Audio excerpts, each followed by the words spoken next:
acabamos de hablar. Está bien resumido lo que acabamos de hablar en cuanto a la energía que es almacenada, el coeficiente de fluctuación, cómo se dimensiona también, cuando relacionamos momento de inercia, empezamos a reemplazar los, los valores, ¿sí? Y lo mismo que acabamos de hablar. Pero vamos directamente entonces a los problemas. Un motor, dice, desarrolla 100 HP. Una velocidad media, como le decía, está a las 400 HP. Se quiere que el coeficiente de fluctuación esté en este valor, el diámetro medio del volante tiene un cierto valor, y la máxima variación de energía es del 20%, que es lo que tendríamos como consideración para el diseño en sí del volante. El aro y los rayos proveen un 0,5% del efecto del volante, ¿sí? Es decir, ese Cavas es 0,95. Vamos a determinar las dimensiones del ancho de la llanta y el alto de la llanta, ¿sí? O del anillo, como está ahí, que es sección cuadrada, que querría decir que T y B serían iguales. Nos da el peso específico y nos da la tensión, ¿sí?, admisible que tiene. Bueno, recordemos, potencia es fuerza por velocidad o momento torsor por la velocidad angular. Recordamos quién era la velocidad angular, ¿sí? Entonces la energía que almacenaría sería el momento torsor 2pi sobre el periodo o sobre el tiempo, ¿sí?, el que hace una vuelta. Ahora, si ya lo consideramos por ciclo, por vuelta, como dijimos, sacamos T, ¿sí?, y tendremos la energía por ciclo. Como hacíamos con el momento torsor, que poníamos 71.620 de la potencia sobre las revoluciones, por los 2pi, y nos quedaría la energía por ciclo. Pero el problema nos planteaba que era que la máxima variación de esa energía era un 20%. O sea que el que habíamos, sería la energía por ciclo, el que habíamos llamado como variación de energía, le habíamos llamado como delta de W. Lo multiplicamos por ese 20% y tendríamos la variación de energía por ciclo. La velocidad media era radio por lo angular, ¿sí? Bueno, teníamos las RPM pasándola a la velocidad angular, nos da la velocidad, ¿sí?, media tangencial que tendría. Y ahora vamos a la ecuación que habíamos considerado recién, en donde poníamos el peso, y empezamos a reemplazar todos los valores que tenemos en la zona.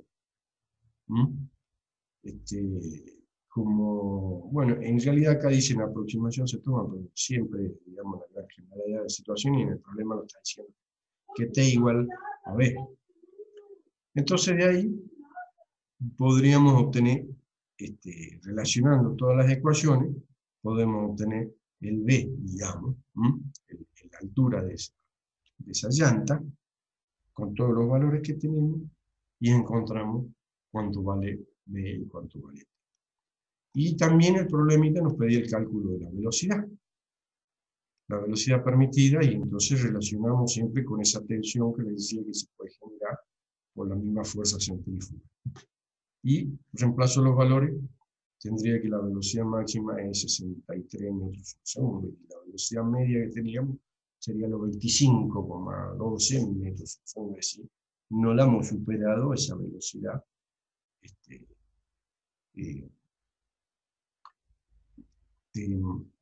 máxima. Bueno, en la plataforma, a ver cómo estaba en la plataforma, el problema 2 es el único que no está resuelto. Así que lo vemos ahora. Pero yo no lo puse porque en realidad es similar y es prácticamente lo mismo que el anterior, en donde uno reemplaza prácticamente los valores en la formulita. ¿Sí? Esto no es la gran ciencia, sino aplica esa fórmula, esas dos fórmulas, y reemplazarlo, y de esa manera se obtiene las dimensiones. Hoy acá nos pide el diámetro medio del volante y el peso. Entonces, hacer lo mismo que hice recién en cuanto a la energía. La energía nos daba que era ese momento torsor por la velocidad angular, pero que si le sacamos el tiempo, no considerando el tiempo, ya la consideramos energía por ciclo. Según los valores que tenemos, los 80 HP, las revoluciones y demás, nos da la energía por ciclo, y también nos dice que no pasemos un cierto valor de la máxima variación de energía. Reemplazando eso, nos da la variación de energía por ciclo. Hacemos exactamente lo mismo que está hecho ya en la plataforma, igual, digamos, sacamos el peso. Y el peso nos da un determinado valor. Y este sí es cuando nos tomó la velocidad límite, ¿no? Esta dice que la velocidad del volante está limitada a 40,2 metros sobre segundo. Entonces acá cuando hemos reemplazado ya hemos tomado la velocidad límite, es decir, esa masa. Si yo quiero tomar una menor velocidad, como este valor, digamos, está en el denominador,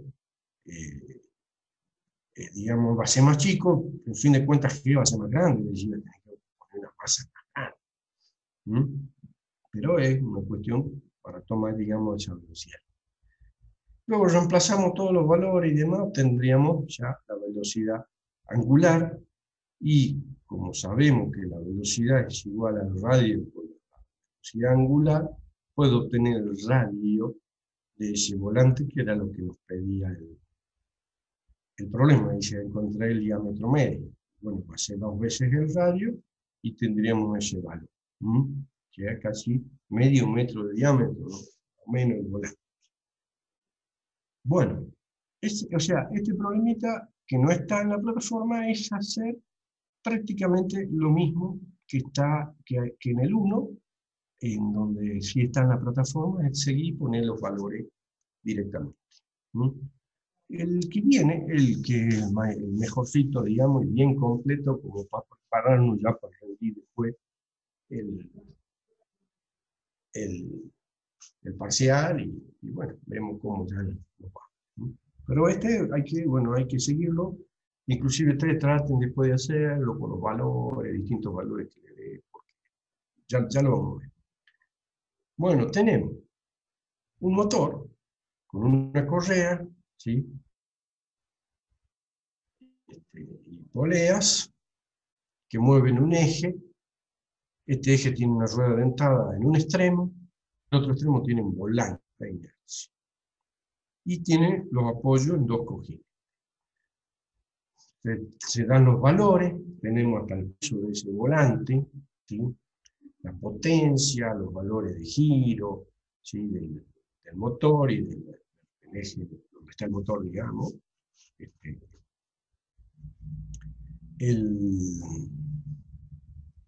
Las longitudes, los datos.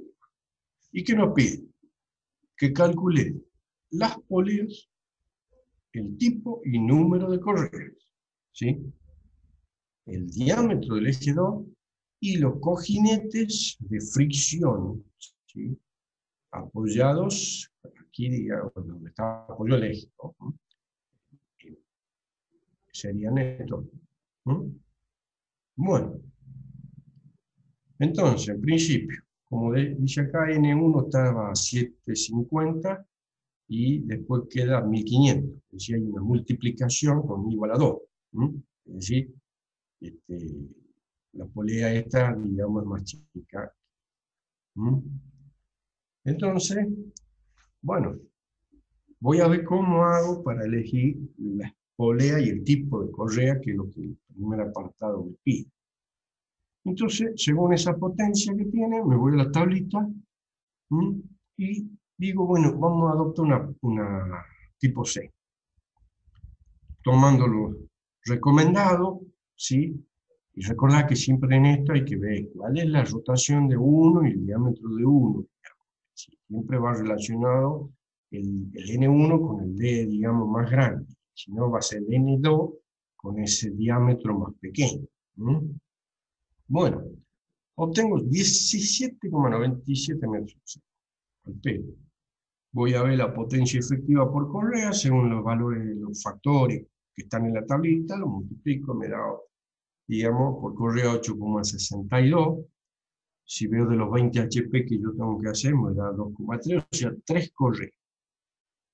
¿Sí? Con lo cual, si yo dice como está el rojo, adopto una C, con ese diámetro recomendado, el otro de uno me va a dar tanto, tengo 3 correas, ¿sí? Pero yo tengo una velocidad bastante mayor a esos 12 metros que se toman, ¿no? Es decir, puede haber en algún momento algún resbalamiento, podría. También puedo disminuir el diámetro, siempre dentro del rango dado por el fabricante, de la tablita que tenemos. Si lo pongo en 7 pulgadas, ¿sí?, al diámetro ese más pequeño, me va a dar una velocidad ya mucho menor y voy a seguir con 3 correas. Esa sería una de las situaciones que puedo tener. Bueno, ahora digo, no, pero como es tan grande la velocidad, no me va a considerar eso. Entonces agarro una tipo B, ¿sí? Y me voy a la tabla. El diámetro de la más pequeña es 7 pulgadas. Y si tomo dentro de ese valor del rango de la tablita, el mayor de los diámetros. Reemplazo y demás, me da una velocidad de 13,95, 5,97, o sea, 6 correas. Y, digamos, estoy en una velocidad de 13,95 metros sobre segundo. Y con ese diámetro, utilizando una B, tengo 6 correas. Ahora, si yo quiero que no supere los 12 metros sobre segundo, utilizo un diámetro más chico, siempre y cuando esté dentro del rango del fabricante, 6 pulgadas, ¿sí?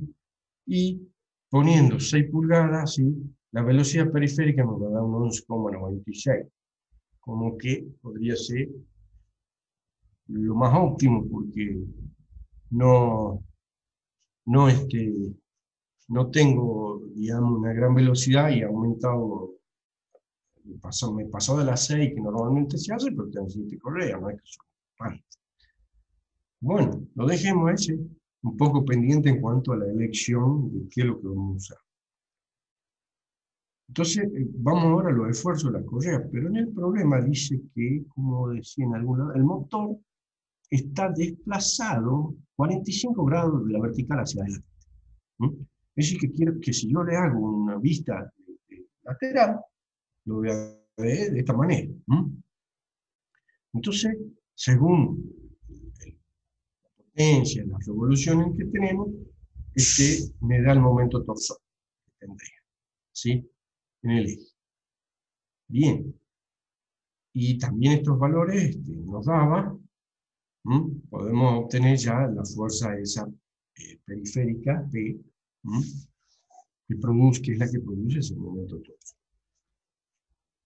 Y ahora digo, bueno, yo utilicé 2 tipos de correa, no sé cuál voy a usar. Entonces, bueno, de los datos que yo tenía, bueno, tomo en un caso la C, tenía un diámetro de 22,9, y si no tenía una correa B de 17,78, el diámetro de la polea media. Entonces calculo cuánto es la velocidad periférica para acá, perdón, la fuerza esa periférica, la fuerza tangencial, resultante entre la diferencia entre el ramal del tenso y flojo. En un caso tengo un valor y en el otro este valor. Bueno, entonces sigo, trabajo de más, encuentro cuánto vale F1 y F2, en este caso, y en este caso F1 y F2 me dan un valor mayor. Es decir, acá yo tengo, como al tener menor diámetro de polea, ya la fuerza esa tangencial es mayor. Entonces, en fin de cuentas, la suma de ramal tenso y ramal flojo es mayor que en el otro caso. Y bueno, acá ya lo dejo calculado porque digo, bueno, si estaban a 45 grados, hago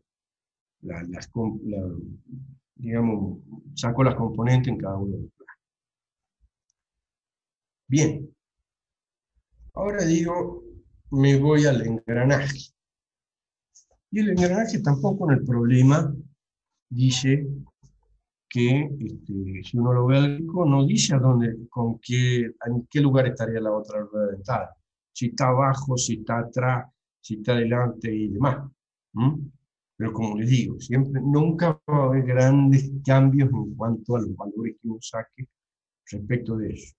Pero bueno, uno tiene que decir, bueno, esta rueda la consideramos que está en su parte de arriba, la parte superior al diagrama, estaría engranando la rueda con otra rueda.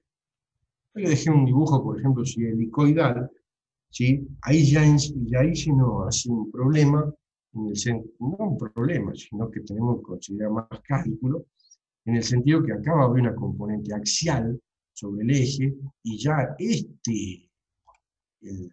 cojinete que esté acá, ya no podría ser un cojinete de fricción radial, tendría que ser ya un cojinete de bola. Pero está dibujada que están los dientes rectos. Yo simplemente lo puse como para considerar que si existiese esa situación, bueno, ya hay un componente axial y había que tomar un cojinete de bolas a rótula o con contacto angular que soporte esa carga axial sobre el. Bueno, fin de cuentas, esto simplemente era para que uno considere cuáles son las situaciones. Tomando, bueno, que está arriba el engranaje con el cual está engranando y demás, saco las componentes, la que sería la radial y la tangencial sobre el diente, y que la que actuaría, digamos, sobre el mismo eje. Bueno, parece que tenemos que sacar las componentes de los planos vertical y horizontal. Pero, ¿con qué correr? Entonces digo, bueno, a ver, como esta tiene la suma de las dos cargas, ramal tenso y flojo, es más pequeña que la otra, tomemos de esta, por ahora, veamos. Entonces, adoptando esa C con el diámetro 22,9, bueno, hagamos así, tomamos esa C con ese diámetro de 22,9 centímetros, ya la 9 puntos. Y empiezo a calcular la reacción del plano vertical. Tendría la componente de esas correas que están actuando, la radial sobre el engranaje, los apoyos en los cojinetes, que le llamé B y D, y aparte está el peso del volante, de este lado.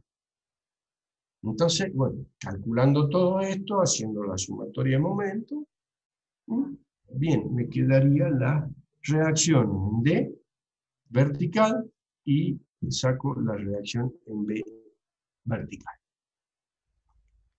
Vamos al horizontal ahora.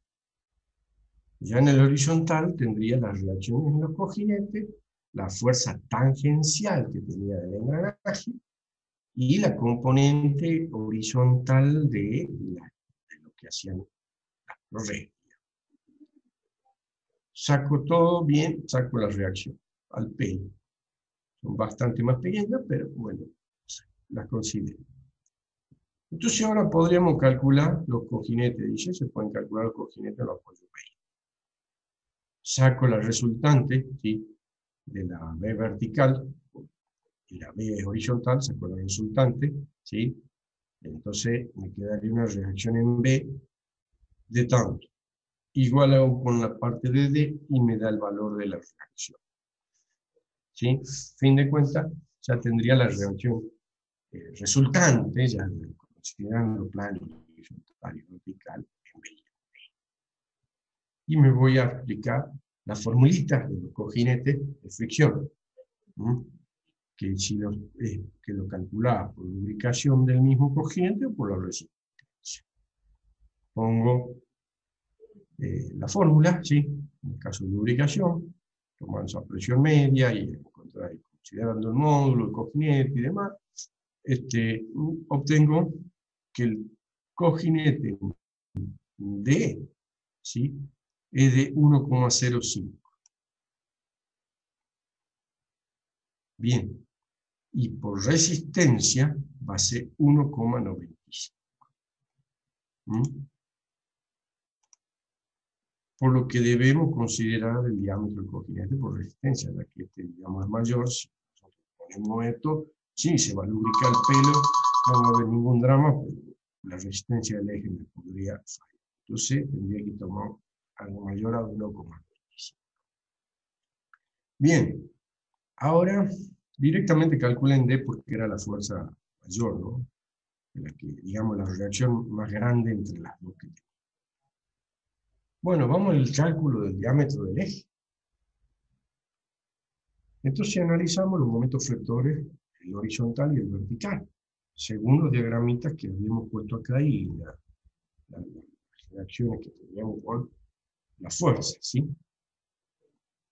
Entonces, este sería el vertical. El vertical me daría algo así, digamos, un diagrama aproximadamente así, que uno, dentro de lo que las reacciones y los valores que había, más o menos uno puede trazarlo y considerarlo, ¿sí?, sin hacer tanto grandes cálculos.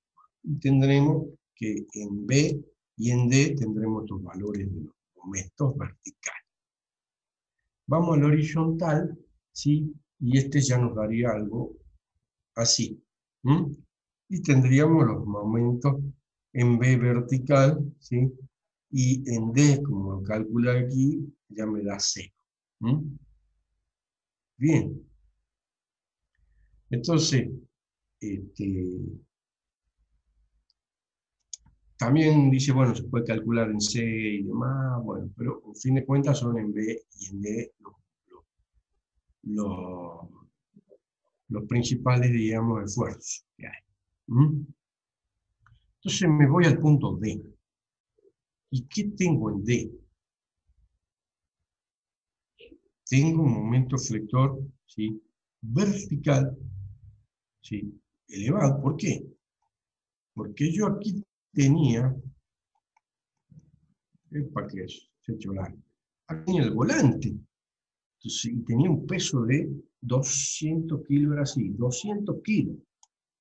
Entonces acá me está haciendo una gran flexión, digamos. Entonces, ese sería el momento flector, pero ¿hay torsión en esa parte? Acá no hay torsión. La torsión sobre el eje está aquí. Y si yo con el motor hago girar la polea, ¿sí?, y se absorbe ese momento torsor por el otro lado donde está el engranaje. Entonces acá tengo un momento torsor, pero acá no tengo un momento torsor y solo hay flexión. Entonces, ¿cómo hago para calcular el eje ahí en D? Aquí está. Bueno, entonces voy al punto D y digo, bueno, si hay flexión nada más. ¿Y cómo es la fórmula? Directamente la que tenemos aquí, ¿sí? Entonces, ¿cómo saco el diámetro? Despejo el diámetro de eso y saco el diámetro que tendría que tener el eje en D, donde tendría ese momento flector de los 4.000 kilogramos. Pero ¿y en B? En B yo también tenía un momento flector elevado, ¿sí?, horizontal y vertical, y aparte, desde donde estaba C hasta A tenía tengo esfuerzo de torsión. Acá ya no tenía torsión, pero hasta C sí. Entonces, me voy ya a la otra fórmula, donde sí considero que ya está sometido a la flexotorsión, que sería la que utilizamos generalmente con la hipótesis de la falla, ¿no? Entonces, bueno, ya momento flector, momento torsor, según los cálculos, la consideración según la hipótesis de Rankine, me da de 3,47. Y es muchísimo más chico que el que me daba por flexión. Entonces, digamos, ¿quién me va a determinar a mí el diámetro del eje? Va a ser lo que tenemos por flexión, ¿sí? Pero nosotros, inclusive, ¿qué es lo que había puesto aquí? En esta parte es que, ¿qué es lo que está puesto ahí? Que en realidad, ¿por qué es en D la máxima esfuerzo? Por el tema, porque está debido a la masa que tiene o al peso de ese volante de inercia.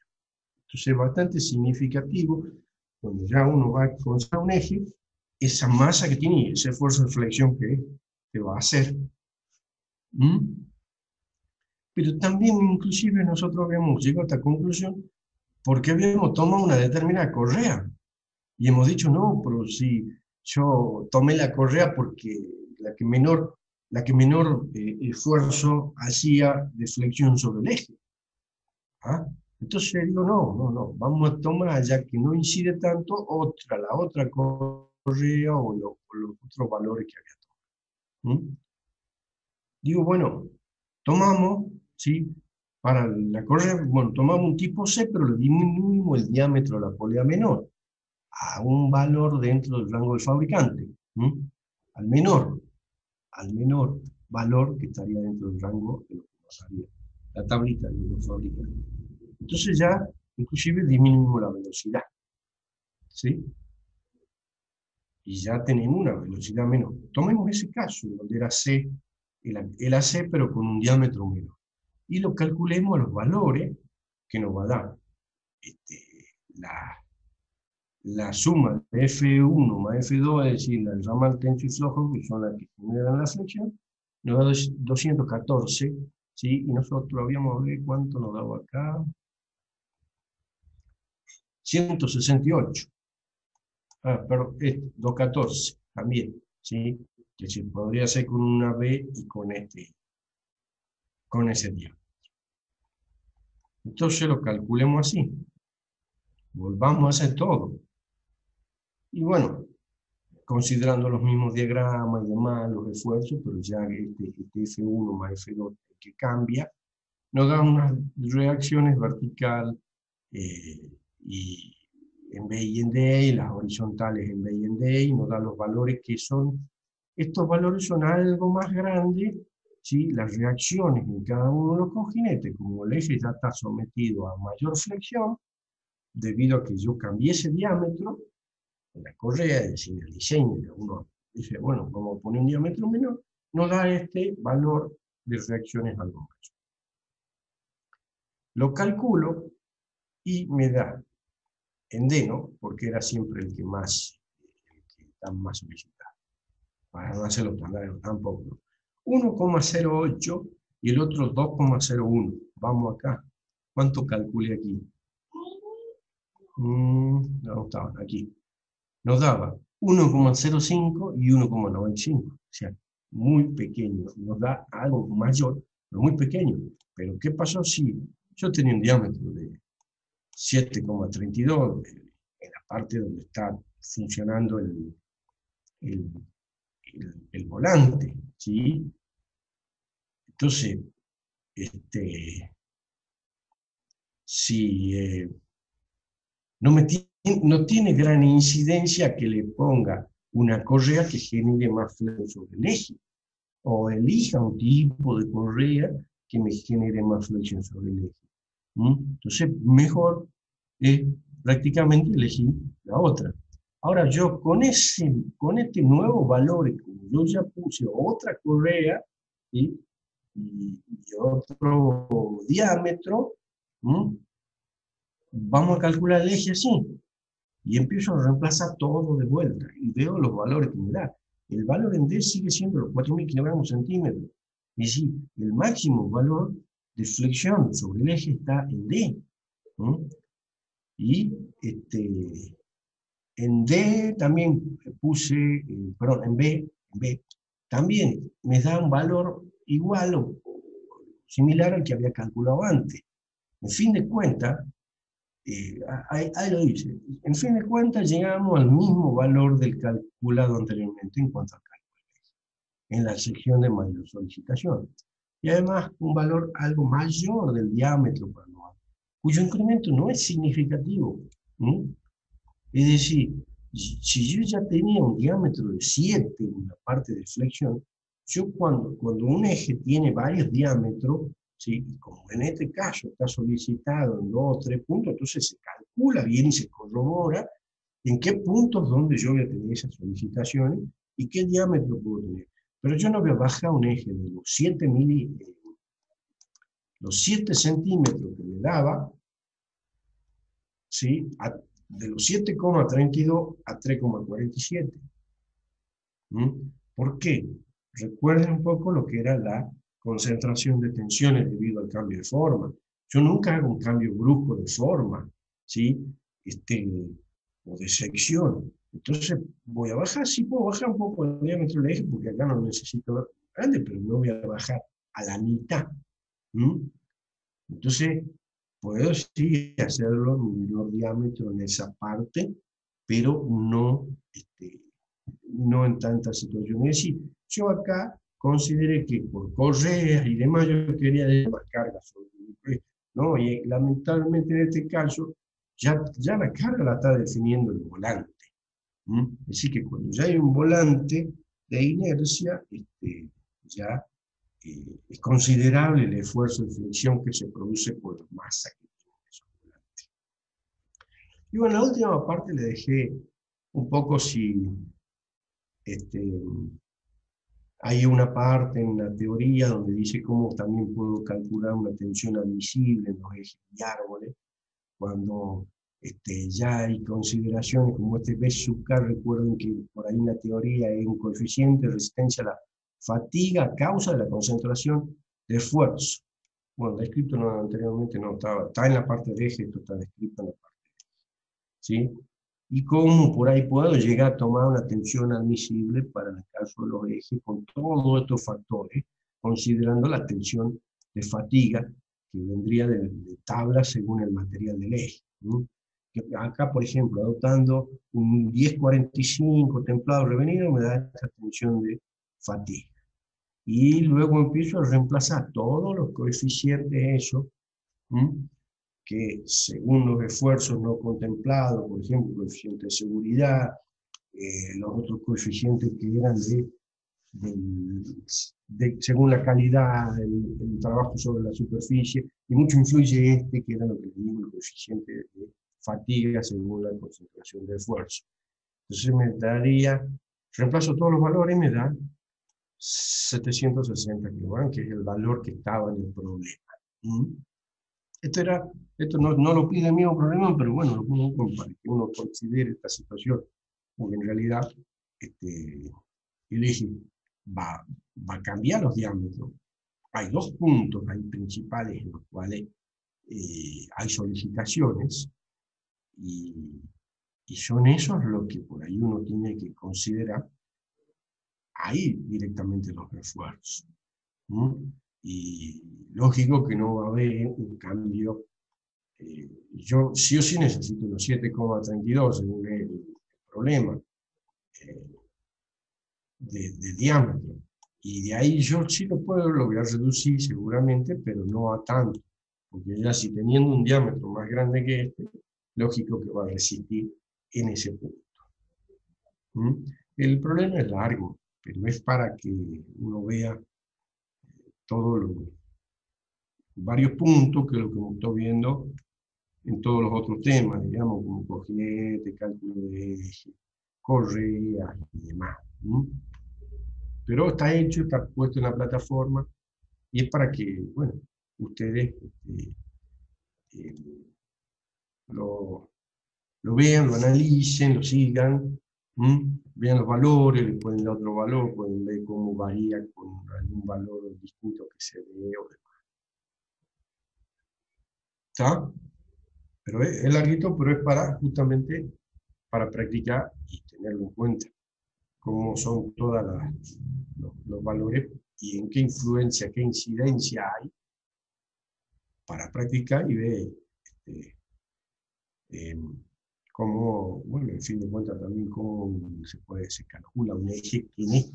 Nosotros en los otros problemas por ahí teníamos que encontrábamos un solo punto y en ese punto ya decíamos, bueno, acá está el máximo momento torsor y el máximo momento flexor, punto, ahí ya está listo. Pero hay otros casos como este en los que no. Hay distintos puntos que hay diferentes solicitaciones. Y eso hay que considerar. Lógico que por ahí en un parcial no sería tan grande un problema así. Va a ser algo mucho más específico, a decir, bueno, calcule el diámetro del eje en tal punto. Una cosa así puede llegar a ser. Pero con este problema, haciéndolo bien, mirando bien todos los valores, eh, eh, van a después poder resolver mejor el parcial. Bueno, había un tema que nos había quedado pendiente, que lo teníamos que ver, era el tema de abrasivo y operaciones con abrasivo, que viene a ser la parte B de la materia. ¿Mm? A ver, yo lo voy poniendo, ¿dónde está? Acá está.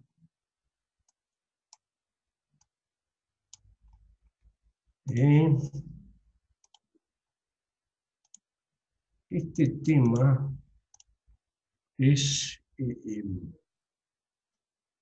sí, me quedó un poquito quizá largo para ustedes, porque bueno, lo hice con apuntes que tengo de clases que le doy en electromecánica, ¿no? En ingeniería electromecánica. Ustedes vean siempre desde un punto de vista general, ¿no? Las características generales, y es como lo dice el programa. Y bueno, no con tanto detalle por ahí, ¿no? Pero lo que sí vemos es lo que se llama las muelas, ¿no? Muelas abrasivas.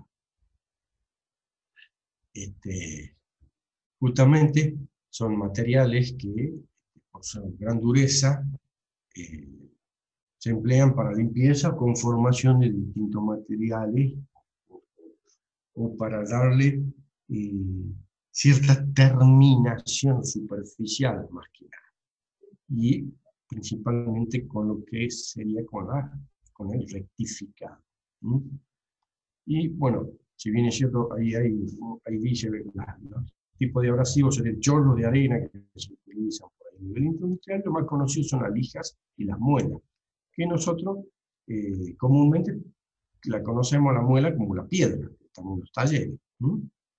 Como, por ahí se dice pasar la piedra, ¿ah? Pero por ahí esto lleva un análisis un poquito mayor como para nosotros, como para considerar cuáles son las composiciones que tienen las piedras, ¿sí? O las muelas mismas, y cómo hay que utilizarlas, porque existe mucho, se dio bastantes accidentes por el mal uso de eso y no conocerlas, ¿no? Y hubieron, en algunos casos, accidentes fatales por eso, ¿no? Bueno, dice así, ahí es una muela abrasiva, consiste en un gran número de partículas abrasivas, que se denominan granos, ¿m? Y se mantienen en una cierta posición mediante una liga, o sea, un aglutinante. ¿Ah? A fin de cuentas, tiene un grano abrasivo que tiene por misión al arranque de bruta y darle la terminación a la pieza que se quiere, y una liga o un aglutinante que mantiene unidos esos granos y que le tiene que dar una cierta resistencia o rigidez, pero también que permita que el grano salga cuando ya no esté arrancando viruta, ¿no? Cuando ya ha perdido su capacidad para el arranque. Bueno, ahí están lo que serían las clases de abrasivos, que dicen lo que son los minerales, ¿sí? Perdón, los naturales y los artificiales. ¿Sí? Que en el principio, bueno, siempre hubo naturales que se usaban y bueno, actualmente no, ya es todo artificial. Principalmente son, lo que más se usan son dos, que serían el nombre más científico, el alumnum carborundum, pero cómo se lo, más, cómo se lo conoce, ¿sí? Y, y, y digamos hasta cómo se compra o se identifica, serían así, más que nada los convencionales, que es un óxido de aluminio o alúmina, se identifica con la letra A, como veremos, y también el carburo de silicio, que se identifica con esa letra C. Después hay otros que ya son súper abrasivos, que se denominan, que son para materiales mucho más resistentes, como por lo que dice ahí, acero de alta dureza, herramienta de corte y demás, que sería el nitruro de boro cúbico, identificado con esa B, y el diamante. Lógico que este tiene mucho más valor, ¿no? Entonces, ¿cómo se identifican estas muelas abrasivas y cómo se las clasifica para el uso que se les tiene que dar? Primero está lo que se dice ahí, el tamaño del grano. ¿Cómo se normaliza esto para decir qué tamaño de grano tiene? Es agarrar una malla metálica y sobre esa malla metálica se producen ciertas aberturas, o bien se dejan las aberturas de una determinada cantidad de orificios que puede haber por pulgada cuadrada, como dice ahí. Y sí, hay aberturas comprendidas por pulgada cuadrada. Es decir, si yo tengo que estos granos han pasado en una malla de 50 por 50 aberturas que se han hecho en una pulgada cuadrada, o sea, hay 2500 aberturas, ese va a ser el tamaño del grano, ¿sí? Perdón, el tamaño del grano de los 50, si no sería lineal, ¿no? Serían las aberturas lineales que habrían en una pulgada. Entonces, cuanto más grande es este número, pues este, más fino viene a ser el grano. Cuanto más aberturas se han hecho en esa pulgada, más pequeño sería o más fino el grano.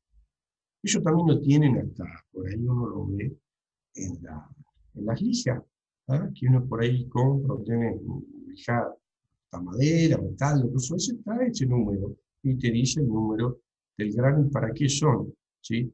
El tamaño, digamos, grande un número más pequeño, son, como uno dice, la lija gruesa, y cuando ya el tamaño, el número es más grande, el tamaño es más pequeño, se utiliza para el trabajo más fino.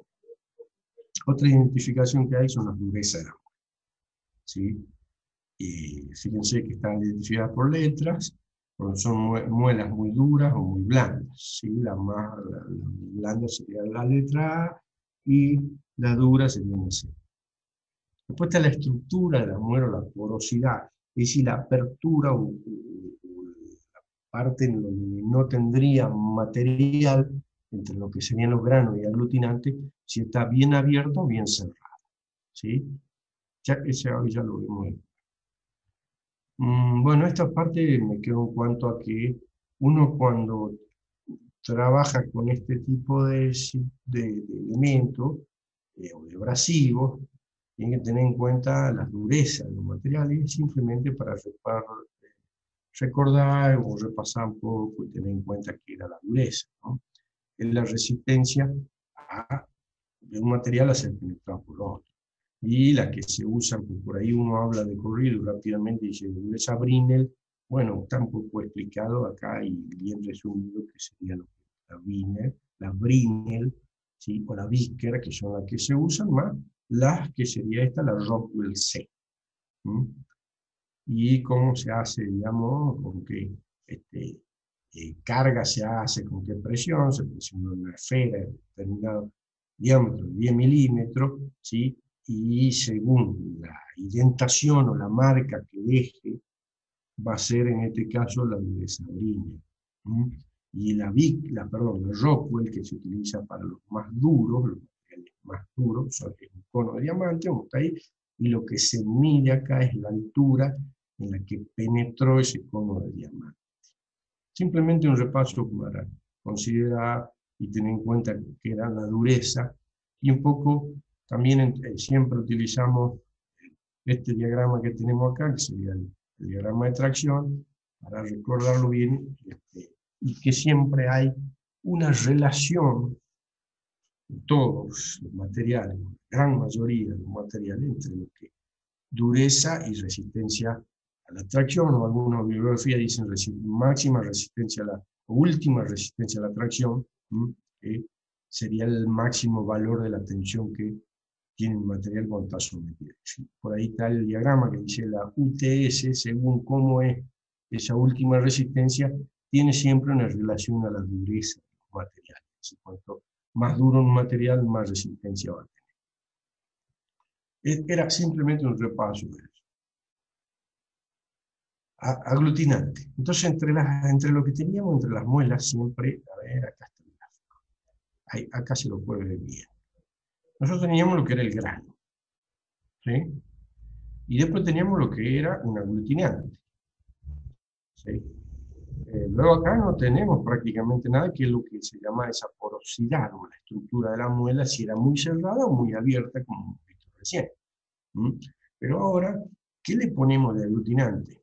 Y en fin de cuentas se terminaron dos tipos de aglutinantes, lo que son vitrificados o lo que son resinoides o elásticos. ¿Mm? Y ahí se utilizan otros tipos de compuestos, pero básicamente son esas sustancias, como dice, sustancias resinosas como la baquelita, y el vitrificado uno tiene también otro tipo de componentes según esos porcentajes. Pero ¿cuáles son la gran diferencia y lo principal que uno tiene que tener en cuenta? Estos vitrificados son frágiles, ¿sí?, a los choques térmicos y mecánicos. Y los resinoides o elásticos, ¿sí?, ya soportan más esos choques, y la gran situación es que pueden soportar una fuerza, una velocidad de corte o la velocidad de rotación que tiene esa piedra mayor. Recuerden lo que hemos visto recién acerca del volante, que en el volante teníamos una velocidad máxima, una velocidad tope, ¿sí? Entonces, acá también tendríamos lo mismo, y si esa muela eso estaría girando, y va a tener una cierta tensión que se va a generar por las fuerzas centrífugas dentro de la misma. Entonces, siempre hay que tener en cuenta, y eso es por lo que se producen muchos accidentes con este tipo de cosas, que hay que tener en cuenta la velocidad que aglutinante se está poniendo en la muela para mayores o menores velocidad. Como dice ahí, trabaja en velocidades mayores, tangencial sería 60 metros por segundo, ¿sí? Es un acabado más fino. El otro, esto es para hacer como que no es fino, sino, digamos, un desbaste de material. ¿Ah? Y, y por ahí esa situación en cuanto al material, ¿sí?, o el aglutinante que se usa, y la velocidad que no se tiene en cuenta de rotación, y los choques mismos que se producen al hacerlo, esas rompen. Y al romperse y a la velocidad de rotación que lleva, eh, bueno, si le pega a una persona, aparte del material ese que se rompió, pues en algún caso ocurrieron accidentes fatales por eso. Bueno, bueno, todo esto es un resumen de lo que hablamos recién, las formas de que hay la muela, ¿sí? Para los diferentes tipos de rectificados que uno tiene que hacer, y de ahí viene, bueno, estos, y por ahí es mejor tenerlo. Y ahí viene toda una normalización de cómo se dan esto, que por ahí en algunas lijas buenas es lo que aparece, ¿sí? Como les decía, acá aparece el tipo de abrasivo, si es A o C, que era el de óxido de aluminio, carburo. El tamaño del grano, ¿sí? Granos muy finos, o granos gruesos, ¿sí? El grado de dureza, ¿sí?, con otra letra, la estructura, si era cerrada, si era abierta, y el tipo de aglutinante ese que se pone. Que, bueno, nosotros hemos puesto más que nada, hemos visto el resinoide y el vitrificado. Entonces, ¿qué esto es lo que sí le puse por ahí, que hay que por ahí tenerlo en cuenta, esas consideraciones generales cuando uno considera, ¿sí?, el aluminio, el dióxido de aluminio, eh, también el carbono puede ser para metales ferrosos. Pero que te dice, las muelas duras, ¿sí?, o sea, esa dureza que estaba acá, son para materiales blandos. Y si yo tengo un material duro, al que quiero trabajar, utilizo una muela blanda. Y sí, tendría que estar dentro de estos valores, o dentro de ese rango de identificación de la muela. para seleccionar granos pequeños, también para materiales duros y frágiles, ¿sí? O sea, si es frágil el material que estamos trabajando, bueno, el grano tiene que ser pequeño. ¿Mm? También para un acabado, bueno, esto es lógico, cuando uno quiere hacer un trabajo acabado se refiere a que tenemos prácticamente una tolerancia o una rugosidad de 0,1 micrón. ¿Mm? Bueno, seleccionamos granos pequeños, cuando es buen acabado, y si no, granos, el tamaño ese del grano grande, ¿sí? Para cuando uno quiere hacer gran remoción. Esas cosas, bueno, eso sí, esto sí hay que considerarlo en cuanto si uno tiene que seleccionar este tipo de abrasivo. Después también está lo del el aglutinante, ¿no? Como decía, el elástico para el acabado, electrificado para la remoción. También no se puede superar velocidades velocidades mayores a 40 metros sobre segundo con el sí, en esto hay que verlo de una forma general, no acá para si hay que resolver algún problema o algo con esto, siempre hay que tener una tabla donde está identificación y demás, pero esto hay que conocerlo de una forma general para saberlo y cómo se tiene que aplicar cuando uno va a seleccionar esto, por lo que yo le decía que ocurrieron muchísimos accidentes por no considerar estas situaciones. Más las muelas buenas, de muy buena calidad y fabricantes, siempre tienen, a ver si estaba por acá, esto, lo que dice, velocidad máxima, 40 metros sobre segundo. ¿Qué está diciendo ahí? Siempre tienen una velocidad límite que no se tiene que superar. Si no, puede ocurrir la ruptura. Bueno, acá también hay algo en cuanto a las elecciones y demás, cuánto se pueden usar, cuáles son las muelas que se pueden usar según, por ejemplo, elección del tamaño del grano, ¿sí? Para materiales blandos es grueso, ¿sí? Y ya para duros es muy fino, como decíamos antes. Eh, la estructura también, ¿sí? Si es blando, tiene que ser abierta, o es bien fino, tiene que ser cerrada, es decir, tiene que haber muy poco espacio entre los granos y ese aglutinante. Bueno, vemos un poco lo que son las operaciones con abrasivo. La principal operación con el abrasivo es lo que está ahí, que sería el rectificado. Y lo que más se utiliza el abrasivo y siempre es para dar la terminación final a los materiales y como hablábamos nosotros de tolerancia en uno de los capítulos, es justamente para obtener esos valores tienen que ser rectificados. Son, aquí dice mecanizado, tolerancia están en micrones, ¿sí? Como nosotros hablábamos, lo que hacíamos de intolerancia, lo que se llama agujero de eje, entre qué valores tiene que estar, estábamos, digamos, estamos hablando de que ha sido rectificado. Fíjense ahí cómo está trabajando una muela sobre un determinado material, haciendo el rectificado, se desprenden esos granos abrasivos, y bueno, estaría el grano, lo aglutinado. Acá tendríamos una comparación con lo que entre el torno y el fresado y el torneado. Siempre en el rectificado la velocidad es mucho más alta, y si uno saca los valores, en qué velocidad están andando el giro de la pieza, en el caso de un torneado, o de la herramienta, en el caso del fresado, estamos hablando de estos valores, 6 metros sobre segundo. En cambio, el rectificado, la muela, está entre 30 y 40, puede llegar hasta 100, pero hay que tener muchísimo cuidado con el tema de lo que decía en cuanto a los materiales utilizados. ¿Y qué son las terminaciones? Un rectificado estamos hablando de 0,1 a 1 micrón.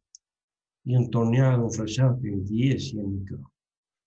Bueno, una descripción acá después hay de las rectificadoras, cuáles son, algunas de las velocidades en cuanto se tienen en cuenta en las muelas, para los diferentes materiales que trabajo se van a hacer, y los tipos de rectificado como esto, tiene muchísima aplicación en cuanto a lo que les decía, las terminaciones que hay que darle a las piezas y a los materiales. Cuando uno habla de tolerancia, bueno, existen muchísimos tipos de muelas, de rectificadoras, ¿m? Y de formas, como serían las que están ahí. Rectificado plano, bueno, más estas especificaciones en lo que es velocidad de la pieza, un avance transversal, velocidad de la muela, lo que dice ahí, un avance vertical sería más que nada, bueno, simplemente para ver de una forma general cuáles son. Esto me queda un poco de electromecánica, hacemos más cálculos sobre este tema. Pero son las formas y las diferentes maneras, es como ahí yo tengo un eje, ¿sí? Y un agujero, y le tengo que dar la tolerancia según lo que se indique por la fabricación que quiera hacer.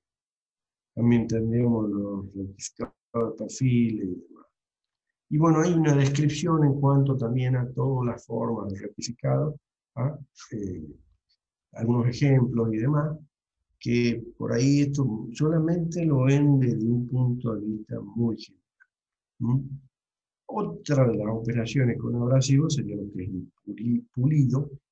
Fíjense acá hay una máquina ya a control numérico, y bueno, el pulido más que nada es por la apariencia de la pieza, no es algo que sea para que tenga una gran resistencia, por otra situación, o porque sea por una cierta tolerancia que yo busque entre dos piezas que vaya a acoplar.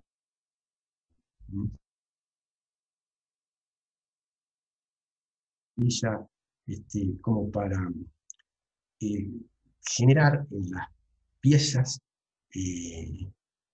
una, no que sean, digamos, más lisas, sino que queden de alguna manera con algunos surcos trazados por alguna razón, y que es lo que más se utiliza mucho, si bien acá el dibujo no da cómo se hace el bruñido en una camisa de cilindro de los motores de combustión interna, en las cuales se hace un surco, a ver si no se ve en la cámara, se hace un surco como helicoidal, en toda esa parte interior de la camisa, como para que en la parada de ese motor, el aceite que tendría que tener, que viene aditivado para que sea con mucha untuosidad, quede ahí y luego en los próximos arranques de movimiento del pistón de esa camisa, dentro de ese cilindro, quede lubricado.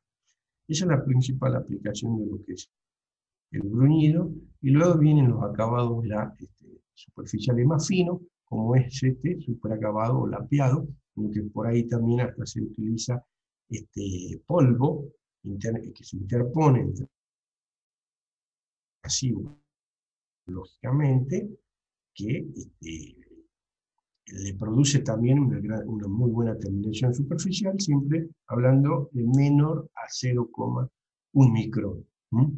Y algunas de las máquinas donde se hace ese tipo de trabajo, algunas, simplemente para que solamente se vea bien cómo queda bien y cómo se elimina lo que se llama esa rugosidad superficial, que la rugosidad superficial no es otra cosa que la diferencia de altura entre la cresta, digamos, que tendríamos y los valles que están formados viéndolo alguna pieza en microscopio, ¿no?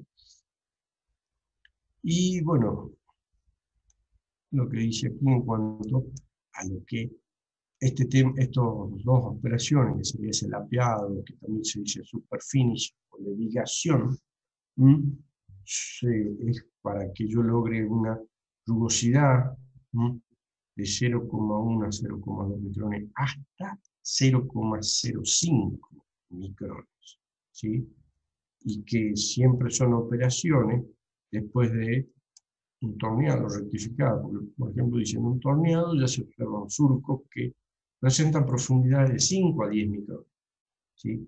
Por ahí en la rectificación 1 a 4 micrones. Con esto prácticamente eliminamos esa rugosidad, ¿sí?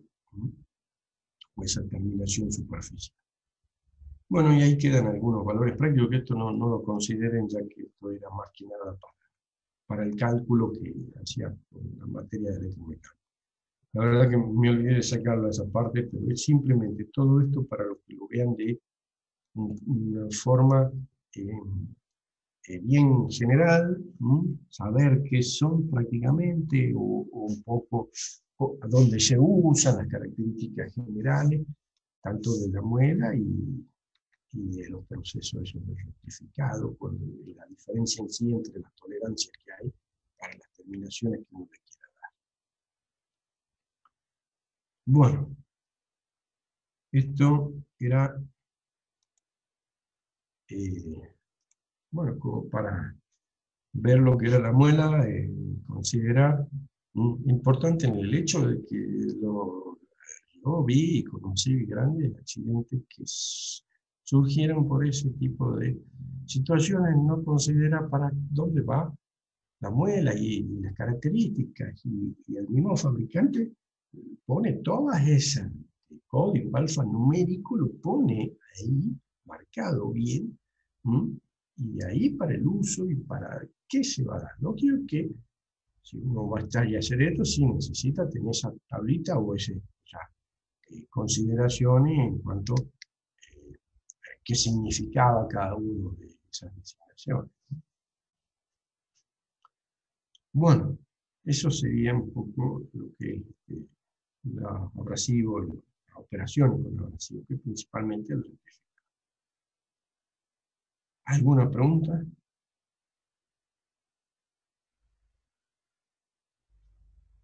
Nosotros nos queda después. Tenemos los volantes de inercia y nosotros, y este tema era el que nos había quedado pendiente. Y bueno, nos queda transmisiones hidráulicas, circuitos hidráulicos, que sería la parte de la parte B, y lo veremos. Yo no sé si... No, el martes si es feriado, yo no sé si nos van a dar la clase o no. Capaz que no se está, así que directamente para el jueves. O sea que este martes, por ahí capaz que no sé si tenemos Zoom. Ya, el jueves vemos prácticamente, vemos prácticamente todo y terminaríamos con la materia y nos preparamos después para un parcial. Bueno, ¿alguna pregunta sobre esto, sobre el problema práctico, ese volante? Que no bien los valores, por qué da este valor, cuál se puede usar. Una vez que uno hace eso, como que después cuando estemos con algún parcial sobre algún problema, y ya uno ve, la va a tener más clara en cuanto a la consideración de sus valores.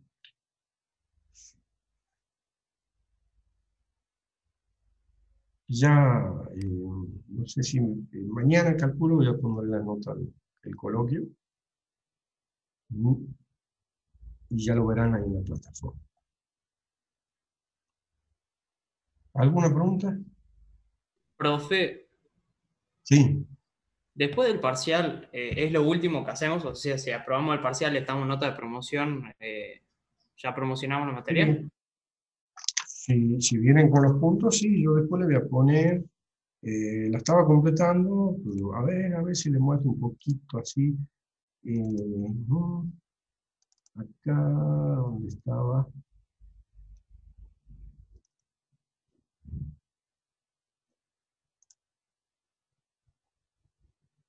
A ver.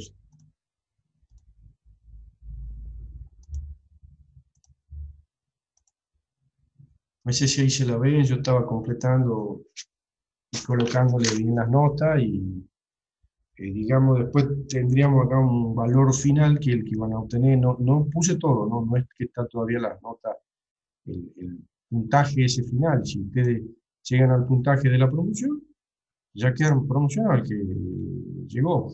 Igual, nosotros después tenemos una clase que ustedes tienen que dar sobre los temas que prácticamente no vimos mucho, que son esos que dice ahí en el cronograma, con los motores, equipos auxiliares, bombas, compresores. Después nos vamos a dividir, llegando ya al parcial, ya más o menos voy a ver cómo ir organizándonos, eh, para que, bueno, en febrero se dé esa clase. Eso que está aquí, a donde está acá suma, pues, son 10 puntitos, ¿no? Vale 10 puntos. Entonces, cuando se saca las cuentas sobre lo que van, no llegan al 70, por ejemplo, bueno, capaz que por ahí dan la clase y llegan. Sí. El que llegó ya a los 70 puntos acá, cuando ya le muestro, ahora no está completo este Excel donde yo estoy poniendo, voy multiplicando los valores de las celditas que cada uno le dio. ¿Mm? Este, por ejemplo, los parciales en un 60% influye, los coloquios en un 30%, y después que esa clase que influiría un 10%. Entonces, yo cuando ya lleguemos al parcial, yo ya les mostraré esta más completa en cuanto al puntaje de cada uno, y este, el que ya pasa a los 70 está promocionado, ¿sí? El que le falte algo, quizá con esa clase, como le digo, ahí supera los 70 y la promoción. ¿Mm? En lo que todos los años que yo siempre di la materia, hay pocos que ahí llegan a los 70 y muchos tienen que dar la clase, preparar la clase. ¿Mm? Es así la forma de calificación, y bueno, está puesto ahí en la plataforma cómo incide cada cosa. Profe, y Sí, esos sí. 10 puntos, no entiendo cómo se los dan, nos los da a todos si es que estamos en nota de promoción o cómo. Claro, yo después, ustedes vayan pensando lo siguiente. Ustedes se van a dividir grupos no son varios, ustedes son 37 por ahí. Ustedes se dividen en grupos de 3, ¿sí? 3 personas. Y yo ya armaré una lista de temas, ¿m? En las que ustedes prácticamente entre ustedes van a elegir, bueno, yo lo digo ahora por lo que están y veo acá en pantalla. Álvaro Romero, qué sé yo, Gabriel Lima y Nahuel Guzmán. Ustedes tres eligen un grupo y eligen tal tema que yo les pondré, ¿sí? Entonces, cuando ustedes ponen, lo vamos a hacer, no sé, tienen que ser vía Zoom o con un Google Meet, eh, porque por ahí con el Zoom, si nosotros no tenemos el de la universidad, nos vamos a quedar corto de tiempo. O bien, podemos hacer varios Zoom que se corta y seguimos con otro, no sé. Pero la cuestión es que lo más probable es que sea virtual. Por ahí ustedes pueden hacer una clase preparando un PowerPoint sobre el tema y hablan. Entonces después yo los califico a esa clase, ¿m? De 0 a 10. Y bueno, cuando después voy a llenar mi planilla, por ejemplo, yo pongo 8, ¿sí? Ya se suma acá. ¿M? Y como le decía, ahí no llegan a los 70 acá. Entonces, dando esa clase, superan esos 70 y promoción. ¿Sí? Yo sí, la otra semana mejor. La otra semana mejor que yo ya le vaya haciendo un listado de temas y ustedes elegirán quiénes. Uy, yo no comparto la pantalla, no me olvido. A ver, ahora sí. Ahí estoy compartiendo. Por ejemplo, todavía la estoy llenando, no está incompleto, no lo tomo. Yo, todos han hecho tantas notas acá y acá, Alborno le saco un 8 dando la clase. ¿A dónde estoy marcando?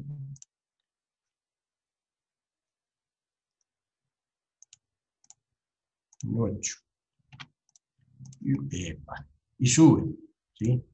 Supongamos, este era el 3 de 7, ¿sí? Ya llegó ahí a los 24, ¿sí? O 64. Se saca un 8 y llega a los 72. No sé si me entienden. Lo ven, ¿no es cierto? Sí, sí, profe. O sea, eh, Sí, yo esperaré, creería que el jueves que viene les voy a presentar o voy a poner la plataforma para que ustedes elijan los temas de clase y ustedes se distribuyen en un grupo de dos, tres, preferiría tres porque son muchos. Entonces, lo exponen, ya sea, no sé, si tienen acá, no, como quizá podemos exponer aquí, como estaría acá, o se expone, se hace un PowerPoint y se lo da. Y según cómo lo da el tema, yo lo califico y según, yo más que nada no lo califico en cuanto a qué profundidad se llega con el tema, porque yo no van a hacer una clase de más de media hora, ¿no? 15, 20 minutos, para tres, ¿no? O sea, cada uno habla 5 a 7 minutos. Yo más que nada lo califico en cuanto a cómo está englobado, eh, cómo se analizó, cómo se lo analiza, digamos, el tema y la organización en sí de eso, no en cuanto mucho a la profundidad y, y la investigación que se haya hecho del tema. Y de ahí esa sería la nota final. Sumado eso es la nota final. O los puntos finales. Según los puntos, ya saben, si promocionan o no promocionan. ¿Mm? Pues eso está martes 23 de febrero, lo he puesto, y miércoles ¿Eso sería en 24. febrero, profe? Sí, sí, pues no vamos a llegar. Al menos, no, al 17 ya se nos va a cortar. Ya vemos, yo lo voy a tratar de organizar, pero ustedes ya que quieren saber si promocionan o no este año nomás, ¿no? Me parece que ahí está la... Lo que pasa es que, bueno, si nosotros hemos empezado más tarde de lo normal por el tema este de la pandemia. Nosotros no empezamos exactamente cuando se empiezan las clases. Y nos atrasaba algo y bueno, esas son las resoluciones de la universidad. Por eso como que se nos va un poquito más a febrero. Y las clases, según el cronograma, bueno, en febrero, perdón, en abril terminarían, digamos, este cuatrimestre. ¿Mm? No sé si lo han visto ustedes por ahí, la resolución que dio la universidad. O sea, el otro cuatrimestre también se va a empezar tarde, más tarde de lo normal. Pero bueno, yo voy a tratar de hasta el jueves poner, yo por la duda este martes, yo no sé si nos van a dar la Zoom o no. Es feriado, o sea, no lo mismo para mí sería. Pero igual, yo creo que el tema que viene en un solo día lo vemos, en el circuito, o sea, que no nos vemos el martes, lo vemos el jueves. Y ese jueves yo voy a ir poniendo algunos temas que ustedes elijan y vayan formando ya los grupos. ¿Mm? También la voy a ir completando la planillita esa que le acabo de mostrar con todos los puntos de cada una de las evaluaciones que van teniendo. Y según eso van sumando sus puntos. ¿Sí? ¿Y qué haríamos para elegir, profe? ¿Le mandaremos un mail o cómo hacemos?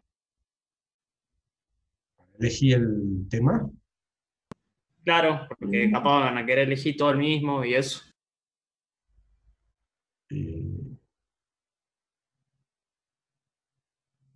sería, sí, para que se hagan la plataforma va a ser medio complicado, ¿no? Sería mejor un mail entonces. Ya le voy a dar yo alguna instrucción, pero sí, como decís vos, mejor quizás sería un mail en el que ya se van eligiendo y se van ustedes eh, agrupándose, ¿no? Entre los que por ahí son los compañeros, ¿no? ¿Mm? Sí, ya veremos, tenemos tiempo igual, tenemos tiempo. Lo que pasa es que a mí me preguntaron de que ya, el que aprueba el parcial ya está. Todavía no sería esa nota la final. Va a incluir el 70, pero si pasa los 70 puntos, listo, si no lo quiere exponer al tema, ¿me entienden? Pero tenemos tiempo, no se hagan problema con eso. Para mí, primero, yo creo que para mí lo que tienen que más ponerse las pilas y todo es el parcial que viene. Una vez que se prueba ya el parcial, bueno, y ahí va a quedar fácil, da un tema, preparar algo, nada más, una clase, y de corto tiempo.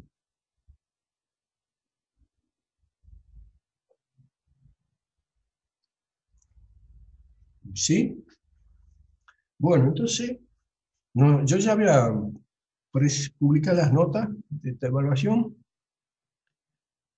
no tuve mucho tiempo, pero ya la publico, o mañana, ahora, ya veo, de la del coloquio, y el jueves nos vamos a ver, para ver este, el tema que nos queda, y ahí analiza un poquito cómo nos vamos a juntar para lo que estamos hablando de dar la clase.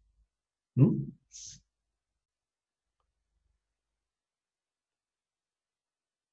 ¿Listo? ¿Alguna pregunta? No, gracias, profe.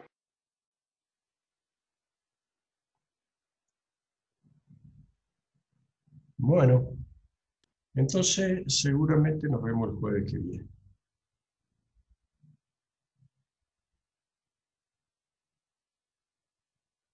Bueno, mete.